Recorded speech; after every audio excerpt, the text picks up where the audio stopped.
Esta noticia salió en estos días en un portal cristiano en Estados Unidos. Dice así: cientos de pastores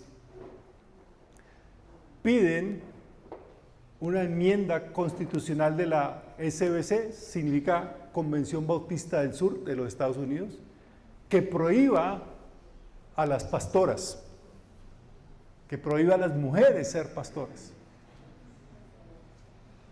La Convención Bautista del Sur de los Estados Unidos es la convención bautista más grande de Estados Unidos y tal vez del mundo, que más aglutina iglesias bautistas en el mundo. Me llamó la atención esa noticia porque hacía 2 días había leído yo una noticia que la iglesia anglicana de Australia estaba celebrando 100 años, o sea, un siglo, desde que se autorizó en esta iglesia de Australia a las mujeres para ser pastoras. ¿Ven el contraste? Una iglesia celebrando 100 años de que las mujeres eran reconocidas, podían ser reconocidas como pastoras. Y en la misma semana, una gran denominación a la cual nosotros tenemos mucha relación, está presionando y diciendo: las mujeres no pueden ser pastoras. Yo crecí en una iglesia bautista donde no se aceptaba el pastorado de las mujeres. Yo fui formado, entrenado, capacitado en un seminario bautista donde sus postulados es que el ministerio pastoral no era para las mujeres, sino solo para los hombres. La cultura bautista en la que me he desarrollado como pastor tiene dentro de sus principios elementales y fundamentales que el ministerio pastoral solo es para los hombres. Y eso hizo que yo pensara lo mismo por mucho tiempo. Yo también fui formado y llegué a pensar: las mujeres no pueden ser pastoras, solo los hombres pueden ser pastores. Pero yo ya no pienso así. Tengo una forma de ver ese asunto muy diferente. ¿Por qué cambié? ¿Qué me hizo cambiar de forma de pensar? ¿Es que acaso me dejé llevar por la moda? ¿Porque es lo políticamente correcto hablar hoy de la igualdad de sexos?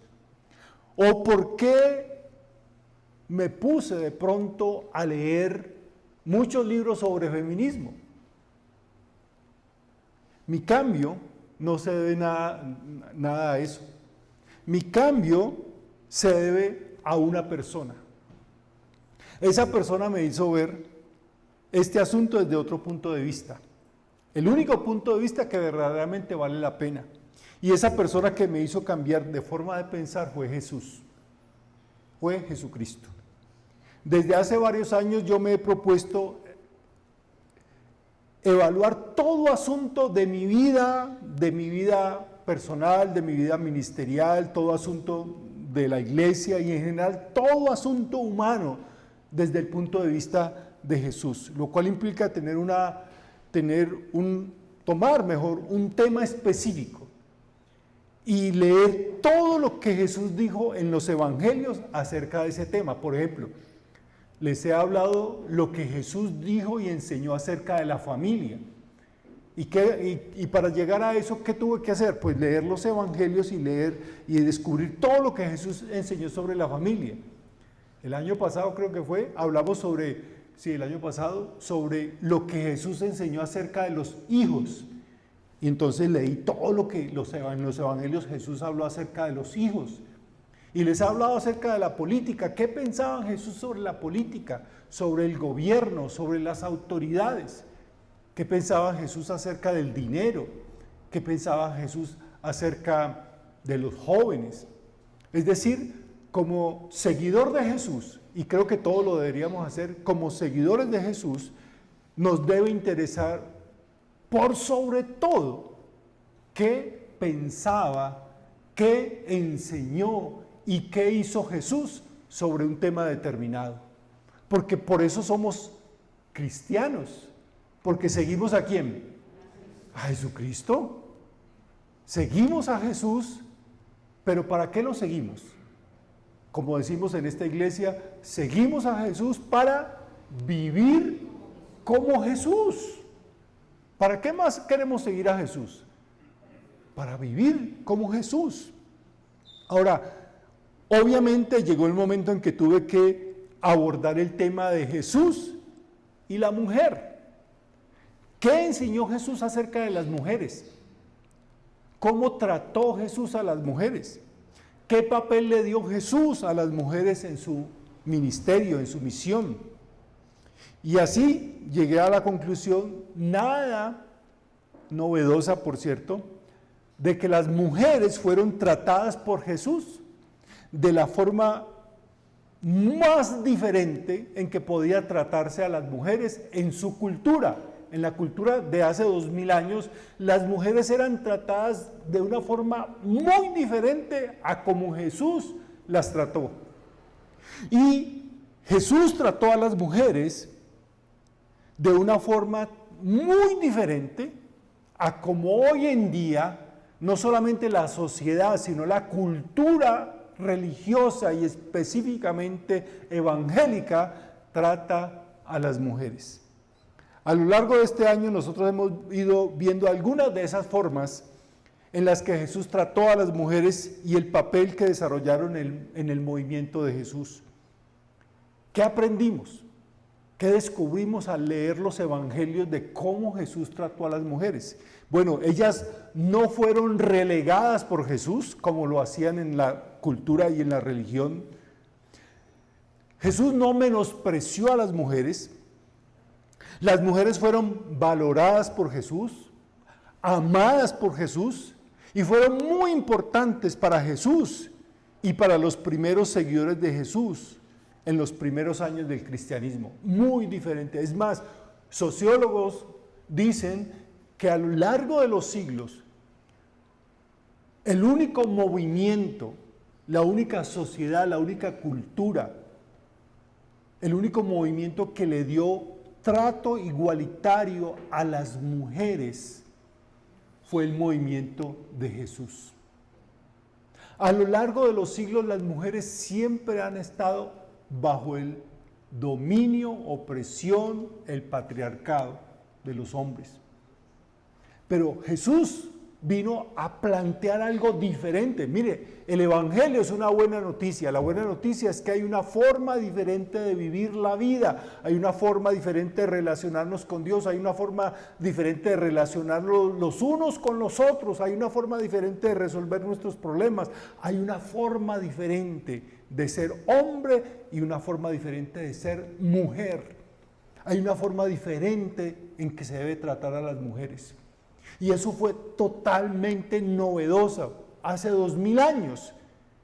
Y después de 2000 años sigue siendo tan novedoso que la gente no lo acepta. Que la gente dice, no puede, ¿cómo así? Mire, por miles y miles de años, toda cultura y toda sociedad, prácticamente en todas las culturas, sociedades del mundo, la mujer siempre ha sido considerada inferior al hombre. Y eso no es un asunto religioso. Es que las iglesias le meten ese cuento a la gente. No, pensadores como Sócrates, Platón, Aristóteles decía, las mujeres son, ¿qué? Hombres imperfectos. No las consideraban en la misma categoría de un ser humano, de un hombre. Las mujeres no eran consideradas como hombres, sino subhombres, así las llaman. Y viene Jesús y las trata de la misma manera. Y las trata como hijas e hijos de Dios. Y las trata con el mismo amor, el mismo respeto, la misma dignidad. Las valora y les da un puesto y una tarea en su movimiento. Ellos fueron, por eso vemos en el Nuevo Testamento que ellas fueron profetas, diáconos, maestras, líderes en la iglesia. Ahora, pero las cosas no duraron mucho para las mujeres así. cuando el cristianismo empezó a crecer y empezó a institucionalizarse, y luego llegó la época de Constantino, el emperador romano, que volvió oficial el cristianismo como la religión oficial del Imperio Romano, las funciones ministeriales se convirtieron en codiciadas posiciones de poder. Ya no, la función de ser pastor no era una función para servir, sino una posición para estar por encima porque le daba prestigio, le daba estatus, le daba control sobre las personas. Entonces empezaron a luchar. Los primeros cristianos se olvidaron de lo que Jesús hizo y enseñó y empezaron a luchar por el poder. Y obviamente entonces las mujeres volvieron a ser relegadas, menospreciadas y silenciadas. Y se dieron todo tipo de razones para negar el liderazgo de las mujeres en la iglesia. Y hoy quiero enfocarme en algunas de esas objeciones más comunes a por qué las mujeres no pueden ser pastoras. Y aquí les va la primera. Primero, se dice que la mujer no puede ser pastora porque no se menciona a mujeres pastoras en el Nuevo Testamento. Y eso está unido a este otro punto de vista. Jesús solo escogió a hombres para ser sus apóstoles. Y lo dicen así, ¿verdad? Entonces, lo primero es que no se menciona en el Nuevo Testamento a ninguna mujer como pastora. Y eso es obvio, dicen ellos, porque Jesús escogió solamente a hombres para ser sus apóstoles. Es decir, el ministerio pastoral es solamente para varones. Voy a hacer esta pregunta que yo me imagino que ustedes deben saber la respuesta. ¿Cuántas y cuáles mujeres pastoras se mencionan en el Nuevo Testamento? ¿Cuántas mujeres pastoras se mencionan en el Nuevo Testamento y cuáles? Y usted lee el Nuevo Testamento y va a descubrir esto con sorpresa. No se menciona ninguna mujer pastora. No se da el nombre de ninguna mujer pastora. Pero aquí viene la otra pregunta. ¿Sabe usted cuántos y cuáles hombres pastores se mencionan en el Nuevo Testamento? Tampoco se menciona ninguno. ¿Ven? ¿Ven por qué necesitamos saber qué dice la Biblia y no qué dice el pastorcito tal o el apóstol tal o el libro tal o en YouTube yo vi tal cosa? Porque dicen, no, es que en la Biblia, en el Nuevo Testamento no se mencionan mujeres pastoras. Ay, sí, ¿verdad? ¿Y cuántos hombres pastores se mencionan? Ninguno. Ninguno. Ah, pero Jesús solo escogió hombres para ser apóstoles. Y eso es correcto. Los 12 apóstoles eran hombres. Pero apliquemos la misma rigurosidad bíblica a ese argumento, porque dice, es que nosotros nos guiamos es por la Biblia. Y Jesús solamente escogió a hombres, y eso lo dice la Biblia. Sí, eso es verdad. Jesús escogió solamente a hombres, pero seamos más rigurosos, como les gusta hacer. Escogió a 12 hombres. ¿Pero tenían otra característica esos hombres? Sí. Todos esos 12 hombres eran judíos, de nacionalidad judía. Entonces, aplicando el mismo razonamiento lógico, diríamos, todos los pastores tienen que ser hombres, ¿qué? Judíos. Y yo no soy judío, jodido tal vez, pero... ¿Verdad? Si queremos ser tan rigurosos, es que Jesús solamente escogió a hombres judíos. Ah, pero eso sí no, hasta ahí sí no llega la rigurosidad bíblica, hasta ahí sí no es que nos guiamos solamente por la Biblia. Claro, se dejan guiar por la Biblia solamente hasta donde les conviene. La segunda razón por la cual dicen las mujeres no pueden ser pastoras es que hace que las mujeres quebranten el mandato de obediencia y sujeción. Porque la Biblia dice que las mujeres deben, ¿qué? Deben ser sujetas, sumisas y bajo la autoridad del hombre. Entonces, si una mujer es pastora, los hombres se tienen que someter a su autoridad, porque la Biblia dice en Hebreos 13:17, y este es un argumento que utilizan mucho, Hebreos 13:17 dice, obedeced a vuestros pastores y sujetaos a ellos. Entonces, si ve, una mujer no puede ser pastora, porque los hombres no pueden sujetarse a una mujer. Las mujeres son las que deben sujetarse a los hombres.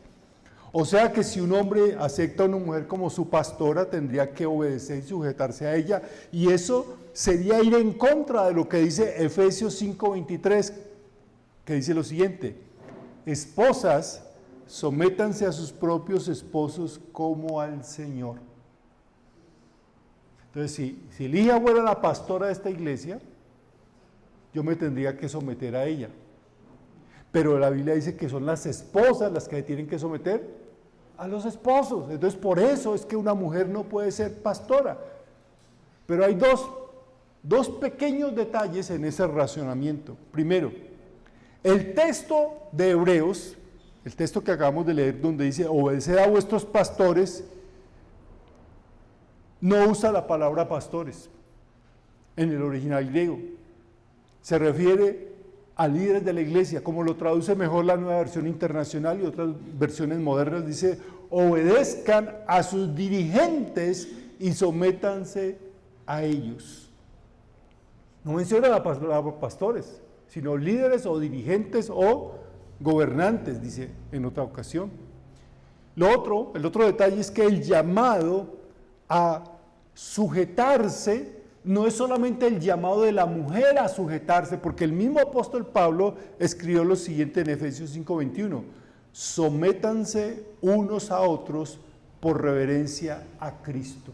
O sea, Pablo antes de escribir, esposas, sujétense o sométanse a sus esposos, antes de eso escribió, sométanse los unos a los otros. O sea, el sometimiento no es solamente de la mujer hacia el hombre, sino del hombre hacia la mujer también. ¿Por qué? Porque para Jesús, hombres y mujeres tienen la misma dignidad. No hay una jerarquía en la relación. Ahora, la tercera objeción por la cual se dice, se afirma que las mujeres no deben ser pastoras, y aquí nos vamos a quedar un poquito más de tiempo porque esta es la que más se usa, es que no pueden ser pastoras debido al orden de la creación y al rol asignado por Dios al hombre y a la mujer en la creación. Es porque dicen, Dios creó al hombre para algo y a la mujer para algo. Y eso se ve claramente en que Dios primero creó ¿a quién? A Adán, y luego creó a Eva, ¿verdad? Y se basan en primera de Timoteo capítulo 2, versículos 11 al 14. Ese es el texto más usado para decir las mujeres no. Primera de Timoteo 2, 11 al 14, lo voy a leer todo, que dice así: que la mujer aprenda en silencio y con toda ¿qué? Sujeción, pues no permito que la mujer enseñe ni ejerza dominio sobre el hombre, sino que guarde silencio. Nadie diga amén porque si no. Porque primero fue formado Adán y después Eva. Y el engañado no fue Adán, sino que la mujer, al ser engañada, incurrió en transgresión, pero se salvará al engendrar hijos, si es que con modestia permanece en la fe, el amor y la santificación. Y he escuchado a personas que dicen, pastor, mire, ahí está claritico. Hay para qué más, la Biblia lo dice claritico. Y yo siempre vuelvo a este punto. Tenemos que dar un paso más de lo que la Biblia dice a lo que la Biblia ¿qué? Significa o quiere decir con lo que dice. Yo no sé qué es lo primero que a usted le llama la atención, qué es lo primero que salta a la vista cuando lee ese texto que acabamos de leer. Yo sé que las personas que que se oponen al pastorado de las mujeres, dice, vea, ahí está claritico. Y pasan de una vez a decir que la mujer debe estar sujeta, que debe aprender en silencio, que se debe callar y que no debe ejercer ninguna autoridad sobre el hombre. Eso está claritico. Pero pasan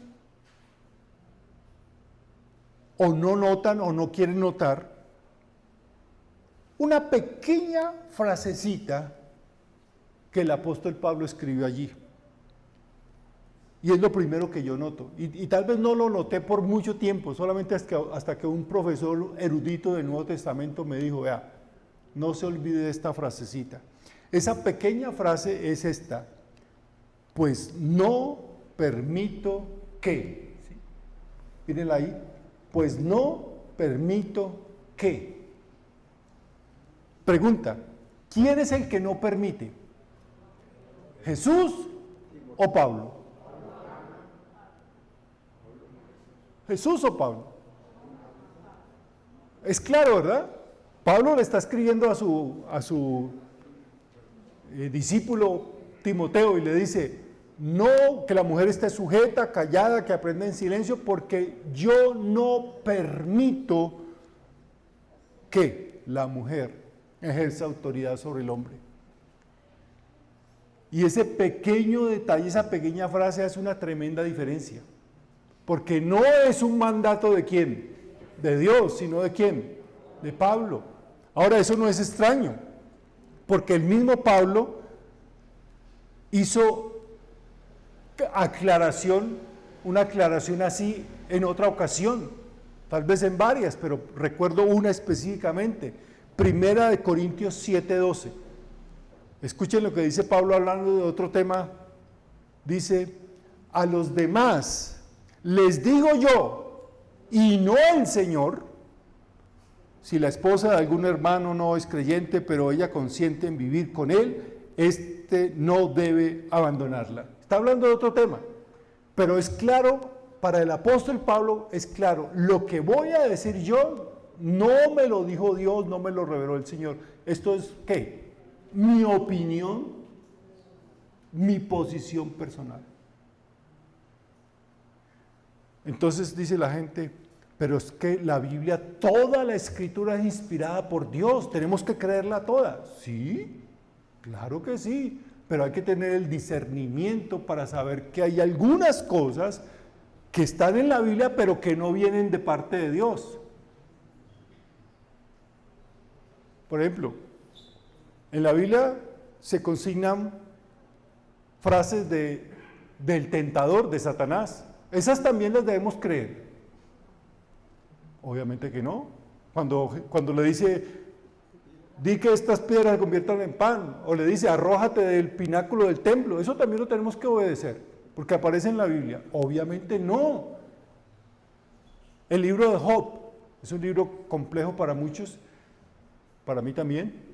El libro de Job, he escuchado a predicadores hablar unos hermosos sermones sobre Job, y cuando leo lo que están en el texto que están basándose su sermón, su enseñanza, descubro que la están basando en las palabras de los amigos de Job. Recuerdan que Job estaba sufriendo y estaba llevado, como se dice, y llegaron 3 amigos dizque a consolarlo, y le dice una cantidad de cosas que en vez de consolarlo lo atribularon más. Y el mismo Job dice, ustedes son consoladores molestos, son ustedes, o sea, no me ayudan, no me están ayudando, me están hundiendo más. Y he escuchado a muchos predicadores tomar las palabras de esos amigos y hacer hermosos sermones, cuando el mismo Dios al final del libro de Job dice, estos 3 no hablaron de mi parte. Lo que ellos le dijeron a Job, no se los dije yo. Y eso es suficiente ¿para qué? Para entender que hay partes de la Biblia que nosotros no las debemos ¿qué? Seguir, porque están en la Biblia, Dios preservó que las tuviésemos en la Biblia para que las conociéramos, pero no para que las obedeciéramos, porque no corresponden a la voluntad de Dios para nuestras vidas. Y lo mismo está haciendo el apóstol Pablo aquí, dice, lo digo yo, no el Señor. Cuando Él dice, no permito, Él está haciendo la aclaración, soy yo. No metan al Señor en eso. Podría hablarse mucho sobre las palabras de Pablo, pero pasan a un segundo plano, poco relevante, debido a la aclaración que el mismo apóstol Pablo hace. Dice, esto es un asunto que yo lo considero en forma personal. Pero en gracia de discusión, revisemos las afirmaciones que hace Pablo. La primera, dice que la mujer debe callar y no tener autoridad por el orden en que fue creada, porque primero fue creado Adán y luego Eva. Y eso le da una jerarquía, una autoridad superior al hombre sobre la mujer, porque primero fue hombre y después fue la mujer. ¿Verdad? Según esa lógica, un gato tendría autoridad sobre nosotros, porque los gatos fueron creados primero que nosotros. Según el orden de la creación, según esa lógica, que lo primero que fue creado fueron los animales y después nosotros. Entonces un gato tiene autoridad sobre nosotros, un perro tiene autoridad sobre nosotros, una culebra tiene autoridad sobre nosotros. Y cuando hablo de culebra no me refiero a la suegra, pero entonces...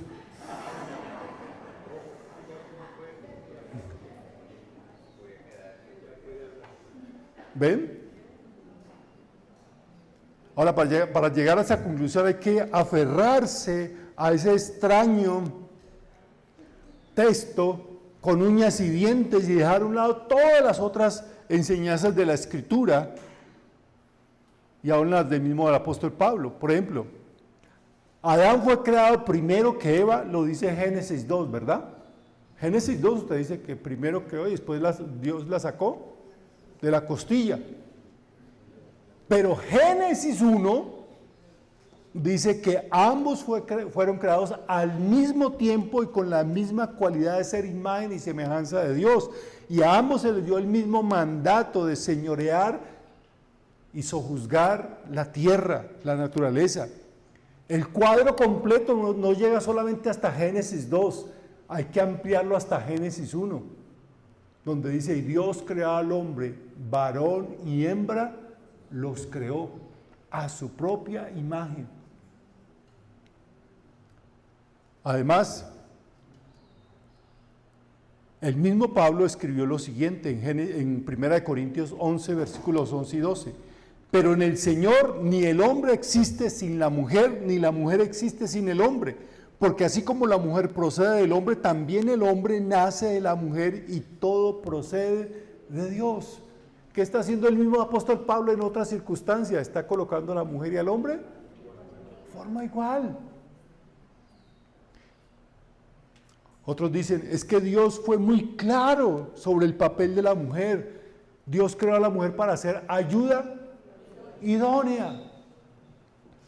Y se piensa que la expresión ayuda idónea pone a la mujer en un nivel debajo del hombre, inferior. Es que ella está para apoyar al hombre, para que el hombre alcance sus metas. Es decir, el rol principal de la mujer es ser esposa y madre.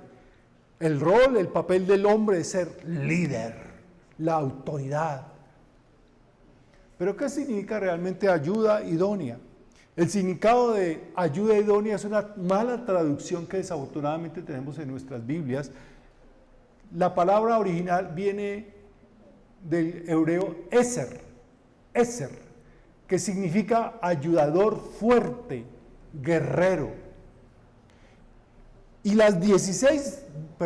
de las 24 veces que aparece esta palabra en el Antiguo Testamento, 16 veces, es decir, la mayoría, están referidas a Dios como un ayudador, como alguien que tiene la fortaleza para sacarnos adelante, que es nuestro guerrero. Por eso se menciona a él varias veces en los nombres de las personas. Por ejemplo, Eliezer, que significa Dios, el Dios de mi padre me ayudó y me salvó de la espada del faraón, como un guerrero. Abiezer, otro nombre, mi padre es ayuda, y ese es el nombre de uno de los guerreros poderosos de David. Eben Ezer, en 1 Samuel 7:12. Después de que Samuel tomó una piedra, la colocó entre Mizpa y Sen y la llamó Ben-Ezer. El Señor no ha dejado de ayudarnos. Eva y todas las hijas de Eva son Ezers, guerreras fuertes. No ayuda a Sidón, no, es que usted está para ayudarme. Usted es como mi ayudante. Jesús las considera como guerreras al mismo nivel del hombre. Otra pregunta podría ser, ¿pero acaso Pablo no tiene razón cuando dice, y el engañado no fue Adán, sino que la mujer, al ser engañada, incurrió en transgresión? Porque eso es lo que dice también allí en 1 Timoteo 2, que la mujer fue primero la que fue engañada, no Adán. Pero el mismo Pablo escribió esto en Romanos 5:12, por medio de un solo hombre el pecado entró en el mundo, y por medio del pecado entró la muerte. ¿Ven? Ahora, surge obviamente esta pregunta, ¿cómo entender esta enseñanza de Pablo que parece contradecir el resto de la Biblia? Y este es un punto técnico muy importante que deben tener en cuenta en este asunto, porque pareciera que Pablo estuviese entonces que contradiciendo todo el resto de la Biblia. Cuando nos enfrentamos a interpretar la Biblia, un principio elemental de interpretación es que un texto confuso, un texto que no es fácil de entender, bueno, esto está como enredado, esto no está claro, un texto confuso se debe interpretar a la luz de toda la Escritura y no al contrario. No se debe interpretar toda la Escritura a la luz de ese texto oscuro, es decir, por eso se toma ese texto y se llega a la conclusión de que la mujer no puede ser pastora, porque lo que se hace es que se interpreta todo el resto de la Biblia a la luz de ese versículo de 1 Timoteo 2. Pero lo que dice la interpretación correcta de la Biblia es que no se debe acomodar toda la Biblia al texto, sino ese texto se debe ¿qué? Armonizar con toda la Biblia. Y cuando tenemos un texto como este que no es claro, que cuando no hayamos una interpretación satisfactoria y que parezca contradecir todo, lo lógico es pensar que todavía no lo hemos entendido lo suficientemente bien, que tenemos que seguir investigando y estudiando. Ahora, estos son argumentos, hay muchos más, pero yo sé por mi experiencia, yo soy pastor hace muchos años, créanme, me veo muy jovencito, pero tengo muchos años de ser pastor. De hecho, este año estoy cumpliendo 40 años de haber empezado a estudiar en el seminario de Cali, o 40 años en esto. Y yo como pastor, me sorprende porque algunas personas dicen, pastor, pero es que mire, es que usted no ha leído. ¿Cómo así que cree que no lo he leído? Es que piensan que me pongo a leer o periódico o a ver series de Netflix. No, esos textos ya lo hemos estudiado. No está nada nuevo. Es que yo encontré un versículo y como que si uno nunca lo hubiera encontrado. No, nosotros ya pasamos por ahí. Y por mi experiencia como pastor, yo sé que estos argumentos no convencen a nadie. A esas personas que se rehúsan a ver a las mujeres en el papel de líderes, de pastoras en la iglesia. O sea, yo puedo enseñarle estos argumentos y muchos más, que tienen que ser argumentos más técnicos que no quiero presentar acá porque son muy confusos, porque implica gramática del griego y esas cosas. Pero yo sé que cualquier argumento que yo le dé a usted, si usted está cerrado, dice, pues no. Pero por eso vuelvo al comienzo. La más poderosa razón para mí no es lo que dice el Antiguo Testamento, ni lo que dice Pablo, ni Juan, ni Pedro, sino lo que enseñó y modeló Jesús. Porque yo quiero ser como Jesús. Y eso incluye valorar a las mujeres como Jesús las valoró. Eso incluye darles un lugar principal en la misión de Jesús, en la iglesia de Cristo. No porque lo merezcan o porque crea que ellas lo van a hacer mejor que los hombres. No, seguramente no lo van a hacer mejor que los hombres, lo van a hacer igual que los hombres, van a embarrar la misma que los hombres, porque son seres humanos como nosotros. Pero les reconocemos que son imagen y semejanza de Dios y que Jesús trató a las mujeres en forma digna y que como mujeres, igual que los hombres, son redimidas por la gracia de Dios para cumplir la misión de Dios. Y escuché en estos días a alguien decir, es que las mujeres tienen envidia del poder de los hombres en la iglesia y quieren arrebatar, darle un golpe de estado a los hombres, ambicionan la autoridad de los hombres. Y yo digo, ¿realmente quién se aferra más al título, a la autoridad, al control? ¿Las mujeres o el hombre? ¿O los hombres que no quieren compartirlo con las mujeres? Y por esto hay que tener en cuenta esto, y esto es lo más peligroso de lo que voy a decir hoy. Una ideología apoyada en una teología incorrecta tendrá consecuencias terribles. Una ideología apoyada, sustentada por una teología incorrecta, tendrá consecuencias terribles. Estaba leyendo que en una de las iglesias de uno de los pastores que más se opone, más férreamente se opone al pastorado a las mujeres en los Estados Unidos, promueve cosas como las siguientes, y ahora está siendo demandado allá ante los juzgados.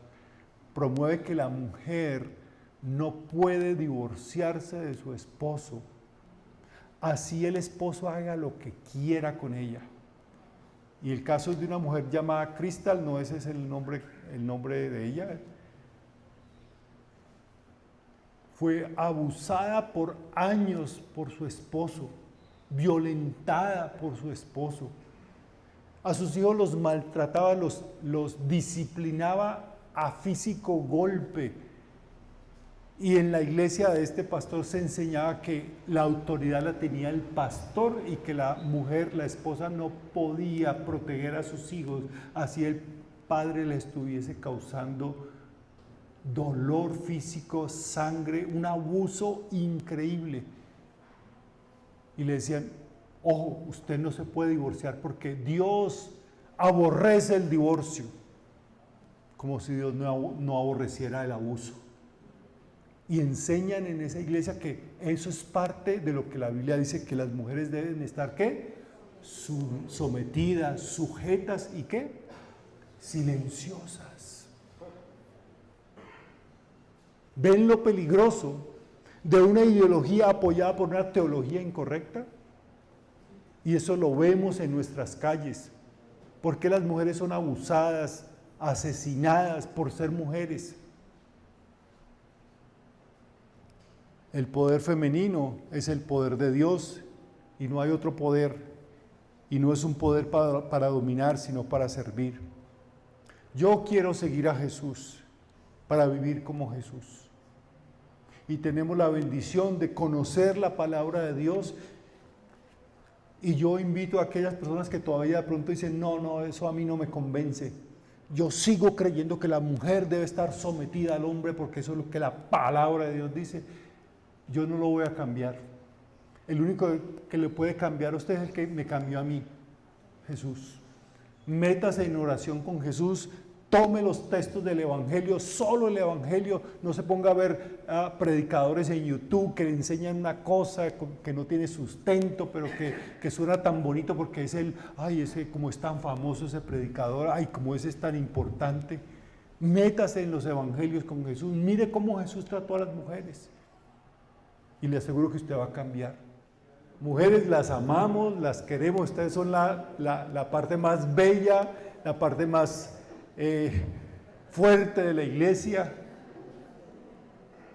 Y queremos que ustedes se sientan seguras, protegidas, honradas, respetadas, respaldadas en nuestra iglesia. porque ustedes son una bendición para la iglesia, para sus hogares, para nuestras vidas. Que Dios las bendiga y nunca permitan que alguien les diga que ustedes son menos importantes, que tienen menos dignidad, que no merecen, porque ustedes son imagen y semejanza de Dios. Puestos en pie, vamos a orar. Padre, estamos muy agradecidos por la claridad de tu palabra. La confusión no está en tu palabra, la confusión está en nuestra mente.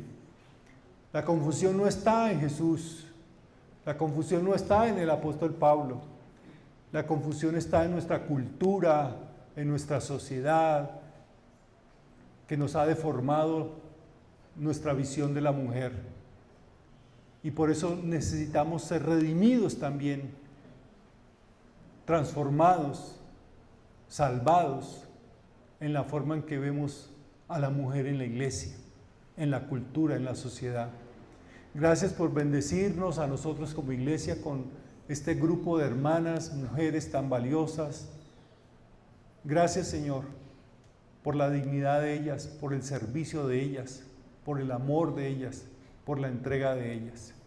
Que ninguna mujer, Señor, de las que se congregan aquí, puedan sentirse menospreciadas por nadie, ni menos valoradas por nadie.